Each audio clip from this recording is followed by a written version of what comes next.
Good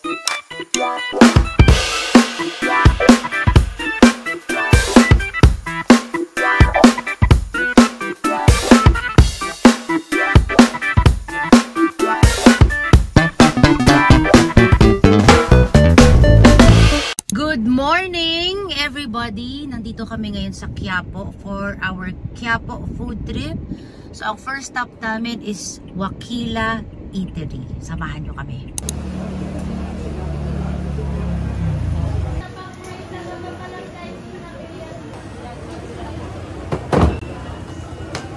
Yung unang ano kasi, unang gagawin natin mamaya. So yan, may mga sauces, may savory.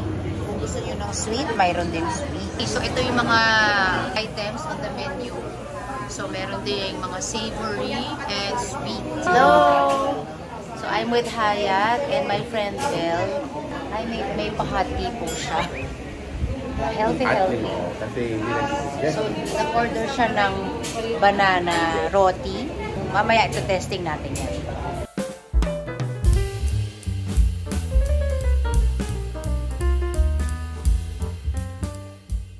Natin to. May sauce siya na kasama. And then yung rice. Takot ako baka sobrang super siya malasa. Savor kami for the chicken. Ang sarap ng rice. It's very tasty. And alam mo talaga ginamitan ng maraming spices. So must try to chicken biryani.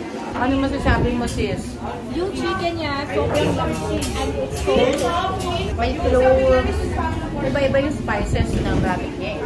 Try mo yung sauce. alam mo talaga na authentic siya eh. Authentic yung lasa. Yeah. We went on a Sunday and based on our experience, hindi naman magulo at tahimik ang lugar. Sa market nila, you'll be able to find different Maranao delicacies and ingredients that they use for cooking. In Quiapo, you'll also be able to find different handicrafts and it's definitely cheaper here kaysa sa mall or online. Walis ting-ting. Maraming pagpipilian from lamps to home decor, wooden plates at kung ano-ano pa.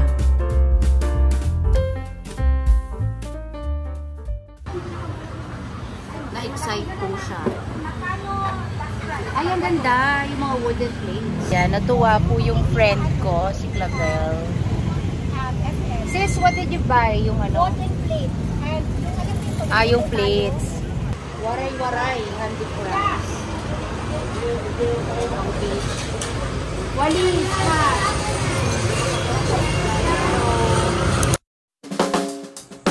After walking around for a bit, nagutom na naman kami and next stop is Paterni Intan. Okay, habang naghahantay kami dito, ini-interview natin si Ma'am. hinahanap ko eh, bakit meron siyang ibang spice? Oo. Yan po yun pala yun. Yung sakurab na. Sakurab pala yun. Kasi di ba marami. So, ito po is Maranao food. Maranao cuisine. We were also able to witness kung paano ginagawa ang isa sa mga pinakasikat na dishes dito called Chicken Piyaparan. It's a coconut-based dish with grated coconut, turmeric, na nilalagyan ng kanilang spicy condiment paste called palapa. Sir, ito po yung... Guys, nako sana nandito kayo kasi ang bango talaga and hindi po talaga sila nagtitipid sa ingredients. Ang kulit ko kay Kuya because I wanted to make sure na tama talaga yung pagbigkas ko nung pangalan ng dish. Paterni Intan. Pater Intan. Pater is, ano na yung ano? Pater means parang fast food. Eatery. Iba-ibang Parang food. eatery. Oh, eatery. And then si Intan, sila po yun. Yan po si Miss Intan. Correct. Habang naghahantay tayo ng food, tanungin po muna natin si Ma'am. Ma'am, gano'n na po kayo katagal na nagbebenta dito? Ilang years na po?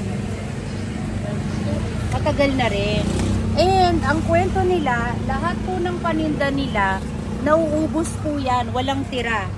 Di po ba? So sa isang araw, ilang packs ang nabebenta niyo po? More than 1,000 plus, ma'am. Wow! Grabe. Tapos pwede rin silang tumanggap ng mga kunwari wedding o kunwari may occasion. O mag-order na kayo in advance. Dito yan sa Paterni Intan. Pia Paran. Na-try mo to? Sarap, no? Lasang-lasa mo talaga yung pagka-coconut niya. Yung turmeric. Kaya pa, Chop?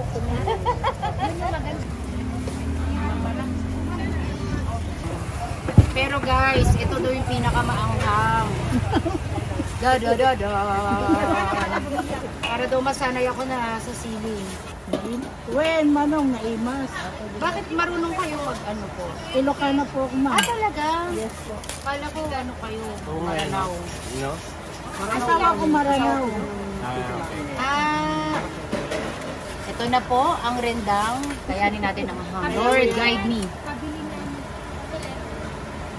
Oh my gosh, ang sarap. Magaling mag-uwi. Pagpunta kayo dito sa Quiapo, Paterni Intan. 30 pesos ang isang pack lunch na ganito. May dalawang rice ka na and then ulam. Tapos pwede rin take out. Ang sarap niya. Takot lang akong ma-acidic sa anghang. Nakakapayat yan, sis. Nakakapayat ako. Gano'n. O sige, kumain pa tayo para pumayat tayo. If you're looking for Filipino halal food, then you should visit this place.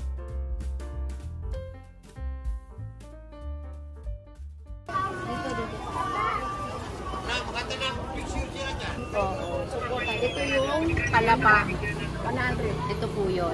So, ito yung laging condiments na ginagamit, no? Pag nagluluto din. So, pag gagawa kayo ng Pia Paran, kailangan to. Sa kurab. Hindi pala niya ang kali. Tapos po tayo ng langka. So, Ito. Bili tayo ng isda.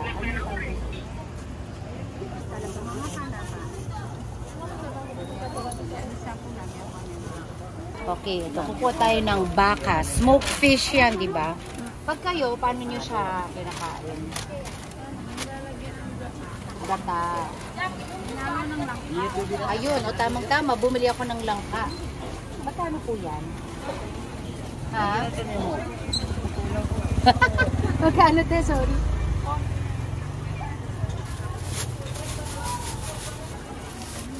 Thank you. Thank you po. Ate, ano to? Ano, coconut? ganyan yan, hinaluan na. Palapa, yung palapa. Pero ito pang saluto-luto. Parang condiments.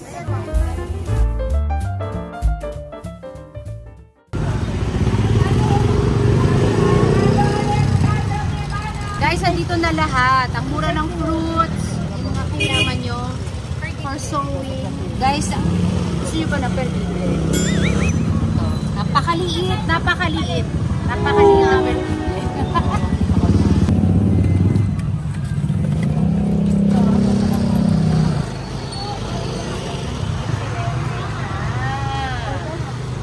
Siyempre mag-uwi po tayo ng pasalubong.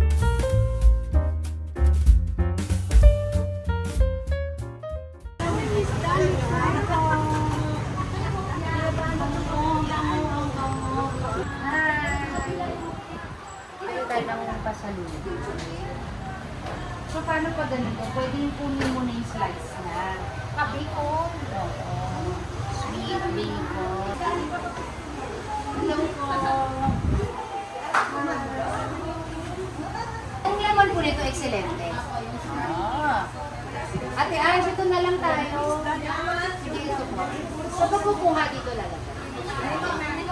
Ay, okay. Pinakala mo na. Chorizo Macau. Thank you. Makuha na tayo. Dalawa po. Kuha tayo nito sa Chinese ham.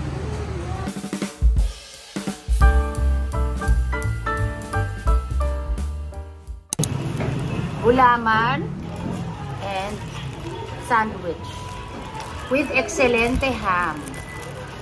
Tagal na nito excelente. Alam ko na saan. Guys, paubos na. With gulaman, perfect merienda.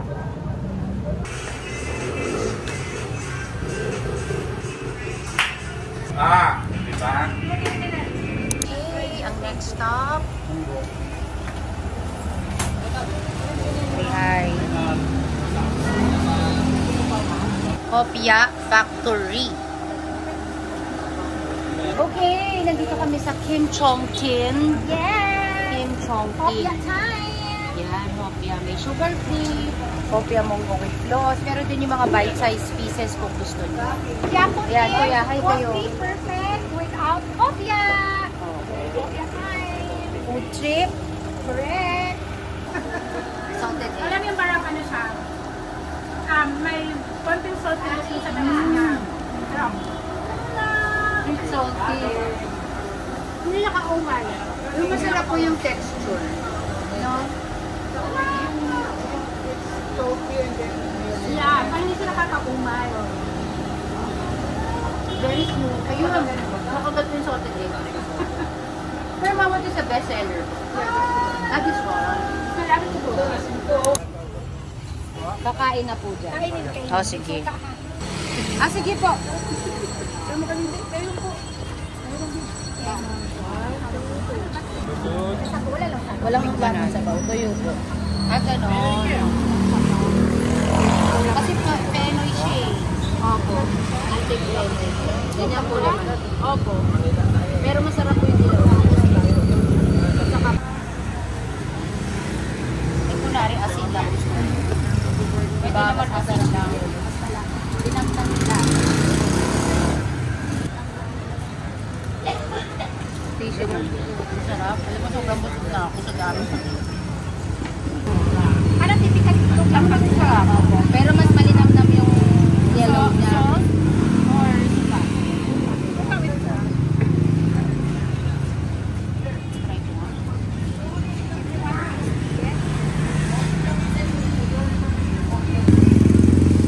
Masarap nga.